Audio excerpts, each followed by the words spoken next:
কি বলে কোটা সংস্কারের পক্ষের আন্দোলন করলো, তখন আমাদের সাবেক ডাইনি বুড়ি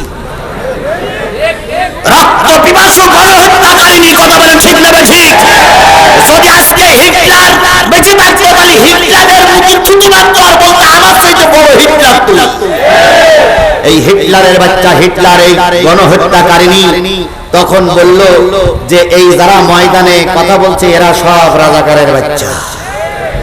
এরা বলল কি মুক্তিযোদ্ধার নাতি পুতিরা চাকরি পাবে না, তো রাজাকারের নাতি পুতিরা চাকরি পাবে।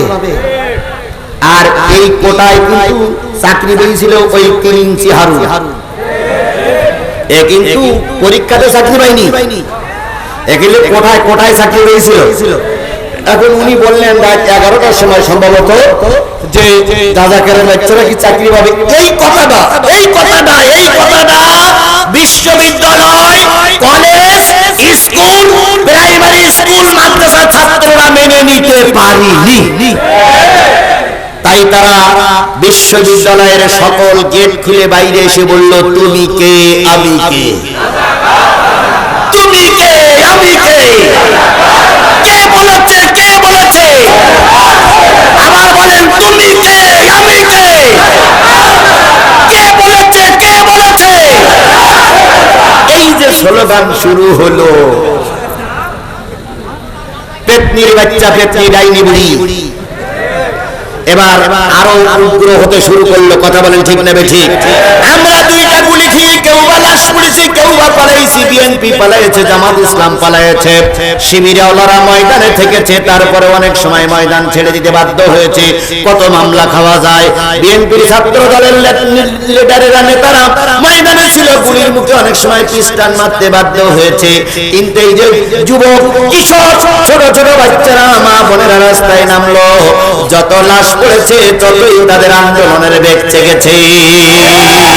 লাশকে আরেকজনের কাঁধে তুলে দিয়ে সে সামনে অগ্রসর হয়েছে, বুঝাইতে চেয়েছে লাশ পড়বে পড়ুক, তবু ডাইনি বুড়ি তোমার আর ক্ষমা না। কোথা থেকে নাজিল হলো আবু সাঈদ? আচ্ছা বলুন তো, আবু সাঈদ মরার আগে কয়টা লোক চিনতেন? আবু সাঈদ মরার আগে কয়টা লোক চিনতেন? কেউ চিনতাম না। আবু সাঈদের মা বাপকে আল্লাহ পাক রহমত করুক, আবু সাঈদকে আল্লাহ পাক জান্নাতের মেহমান বানিয়ে দেখ। আবু সাঈদ দুই হাত উঁচু করে বলল করো গুলি, তবু ময়দান ছেড়ে দেব না। ও বন্ধুরা, আবু সাঈদের গুলি লাগলো, যেই না আবু সাঈদের গুলি রক্ত জমিনে পড়লো, গোটা জমিন তখন ফেটে ফুলে উঠলো, কথা বলে ঠিক না ঠিক? জালেমেরা তখন পালাইতে বাধ্য হয়েছে। এবার আল্লামা সাঈদীর সেই কথাটা মনে পড়ে গেল, এমন একটা সময় আসবে জালেমেরা জুলুম বন্ধ করো, আলেমানবাদের পরে অত্যাচার বন্ধ করো, নতুবা এমন একটা সময় আসবে পালানোর জন্য ইঁদুরের গর্ত খুঁজে পাবা না। আজকে সেই একই অবস্থা হয়েছে, পালানোর জন্য গোটা বিশ্বের কেউ জায়গা দিচ্ছে না। আমেরিকা লাল কার্ড জায়গায় দিয়েছে, ঢুকতে পারবে না। লন্ডন লাল কার্ড দেখাইছে, ঢুকতে পারবে না। জাপান জার্মান লাল কার্ড দেখাইছে, ঢুকতে পারবে না। ভারত বলতেছে কোন রকম 1.5 মাস থাকতে পারবা।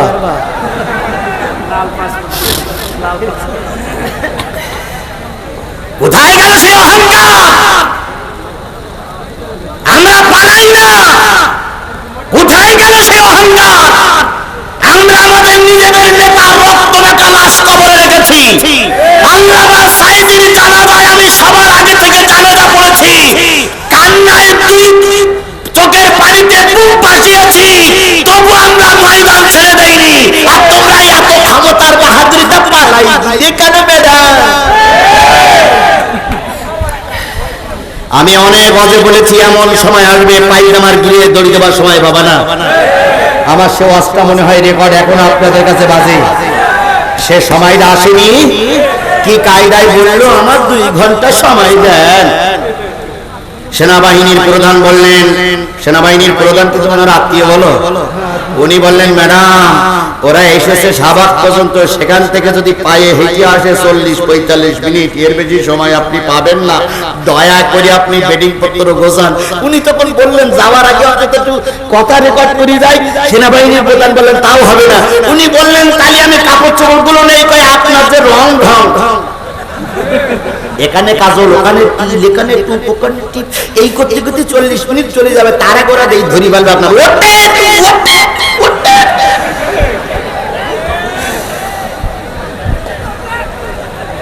পালানের জায়গা পাবে না, ইঁদুরের গর্ত পর্যন্ত পাবে না। আল্লামা সাঈদী সেই কথাটা 1450 বছর আগে নয়, হয়তো কিছু বছর আগে আল্লামা সাঈদী বলে গেছিলেন, সেই কথাটা এখন হারে হারে কাজে লেগেছে।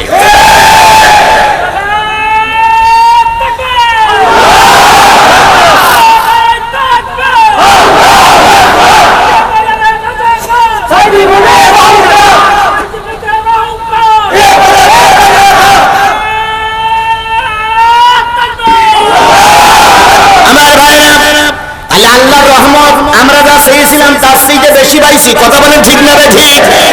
আমরা চেয়েছিলাম শেখ হাসিনা সুষ্ঠু একটা নির্বাচন দেখ, তাই চেয়েছিলাম না?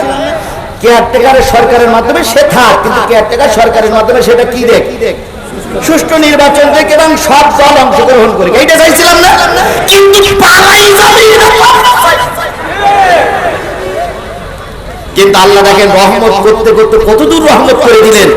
আল্লাহ বললেন তোমরা চাইছিলে সুষ্ঠু নির্বাচন, আর আমি চেয়েছি এর দল এরা এদেশে আর রাজনীতি করতে পারবে না। এই জন্য এরা রাতের অন্ধকারে নয়, প্রকাশ্য জীবনে টোপলা টুপলি বেঁধে নিয়ে চলে গেছে। যখন যায় তখন বড় বোন ছোট বোনটার গলা গলায় ধরে কাঁদতেছে, রেহানা তাড়াতাড়ি গোসা রে বোন, এরা আমাদের আর মেনে নেবে না। শেখ রেহানা বলল আপা তোরে না অনেক আগে সাবধান করেছিলাম, কয় ফতোয়া ফরজ পরে দিস আগে বিমানে ও। কোথায় আছো আজকে শিক্ষা নাও। আল্লাহ কখনো অহংকারীদের সহ্য করে না। কথা বলে ঠিক না বেটি?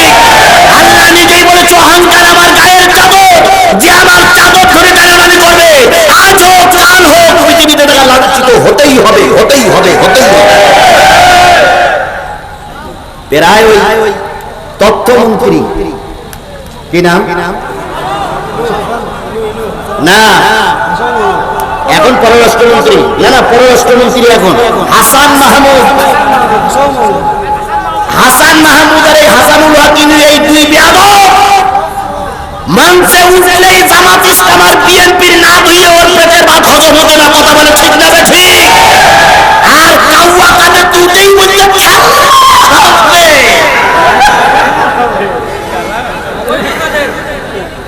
আজকে আমরা তোমাদেরকে বলতে চাই, তোমাদের শিক্ষা এর থেকেও যদি না হয় তাহলে এরপরে জনগণ জুতা পিটা করে আর এক দফা শিক্ষা দেবে। এই জন্য বন্ধুগণ বলতে চাচ্ছিলাম, আল্লাহ বলতেছে তোমরা যদি আল্লাহর ভয় করো, রাসূলের তরিকা মেনে চলো, আল্লাহর কাছে সাহায্য চাও, তোমরা যা চেয়েছো তার চাইতে কিফলাইনে ডবল পাবা, বেশি বাবা।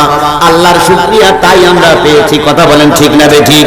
আমরা চাইনি এত তাড়াতাড়ি ডাইনি বুড়ির বিদায় হবে, কিন্তু আল্লাহ পাক আমাদের বিদায় দিয়ে রহমত করে দিয়েছে। পরবর্তী কথায় চলে যান,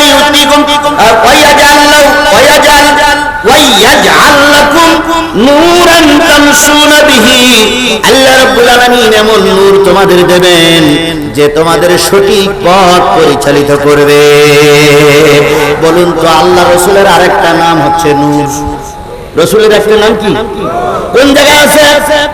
কদ জাআকুম মিনাল্লাহি নূরুন ওয়া কিতাবুম মুবিন।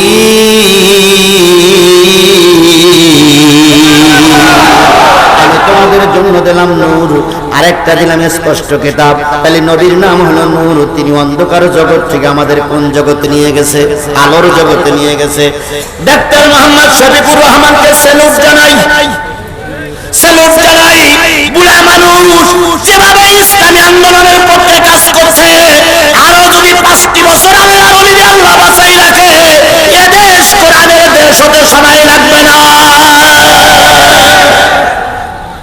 মানুষ সবাই রাগে, তেরান দিকে গেছে সবাই রাগে, এটা জানা যায় সবাই রাগে, বক্তৃতা মঞ্চে সবাই রাগে, সব জায়গায় এই লোকটা জাতির জন্য নূর হয়ে দাঁড়িয়ে গেছে। কথা বলেন ঠিক না বেঠিক? এখন কেউ কেউ বলতেছে উনি হলেন আমিরুল মুমিনিন, কেউ বলতেছে উনি এখন মুসলমানদের কি আমিরুল মুমিনিন, কেউ কেউ বলতেছে আল্লাহ পাক ওনারে খলিফা করেই পাঠাইছে। এগুলো কিছু কিছু কথা অতিরিক্ত হচ্ছে, এটা আবেগের কথা। আজকে একজন মহিলা সাংবাদিক, আপনারা দেখেছেন, মিডিয়ায় দেখেছেন, আজকে একজন মহিলা সাংবাদিক তিনি এসে বলতেছে বিগত 24টা বছর জামাত ইসলাম সম্পর্কে আমার একটা ভুল ধারণা ছিল, সেই ভুলটা আজকে আমি সংশোধন করেছি। জামাত ইসলাম সম্পর্কে যা বলা হতো আদতে ওরা তা নয়। আমরা রক কাটা বাকি নই, আমার যুবকেরা রক কাটে না, বরং আমার যুবকেরা 5 ওয়াক্ত সালাত জামাতে আদায় করে। তোমার যুবকেরা নারী নিয়ে পড়ে থাকে, আর ইসলামী ছাত্র শিবিরের যুবকেরা কোরআন হাদিস নিয়ে পড়ে থাকে। তোমার যুবকেরা নারীর জন্য ভাঙা বেড়া খোঁজে, আর আমার যুবকেরা শেষ রাত্রিতে উঁচু করে তাহাজ্জুদের নামাজের জন্য বিছানা খোঁজে। এটা আমার যুবকেরা, তোমাদের সন্তানেরা করতে পারে না। কথা বলেন ঠিক না ঠিক? একটা লোক হাত তুলে বলুন তো, বাংলাদেশ ইসলামী ছাত্র শিবিরের কোন কর্মী সাথী সদস্য, সাধারণ 2-1 থাকতে পারে, কর্মী সাথী সদস্যরা বিড়ে খেয়েছে এর একটা প্রমাণ দেখাইতে দেখায়? একটা লোক হাত তোলেন যদি বাবার বেটা হন, যদি বৈধ রক্তে আপনার জন্ম হয়ে থাকে, আপনি একটা লোক হাত তুলে বলেন যে বাংলাদেশ ইসলামী ছাত্র শিবিরের একজন সাথী বা সদস্য সে বিয়ে টানে দেখান। কিন্তু আমি চ্যালেঞ্জ করে বলতে পারি